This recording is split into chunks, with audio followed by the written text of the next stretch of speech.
শুভ সকাল বন্ধুরা, সবাই কেমন আছো? আশা করি সবাই ভালো আছো। আমিও ভালো আছি। দেখো, সকালবেলা রুটি করছি, কারণ সকালবেলা আজকে আমার শাশুড়ির একাদশী, তার জন্য সকালবেলা আজকে রুটি বানাতাম। তারপরে কপির তরকারি বসালাম। কপির তরকারিটা ফুটছে, কপির তরকারি হয়ে গেলে কপির তরকারিটা কোনো হয়নি, তরকারি হচ্ছে।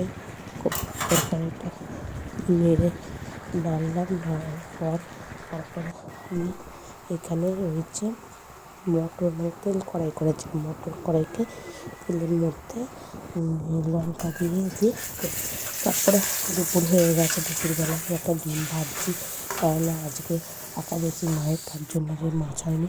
তারপরে আমি চলে এলাম স্টেশনের কাছে। স্টেশনে যাওয়ার কি সুন্দর রাস্তা, অথচ এখানে অনেক কলা বাগান আছে।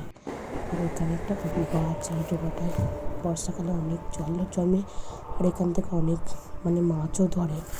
অনেক অনেক ছোটো ছোটো মাছ মাছে ধরতে চলে।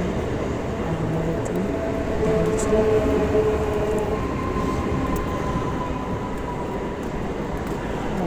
ট্রেনটাও যাচ্ছে। ট্রেনটাও টানতে টানতে আমি আবার এখান থেকে যখন আমি জানলা করেছিলাম যাতে নদীর রোডে যাতে পড়তে পারে, তার জন্য ট্রেন বন্ধ আছে।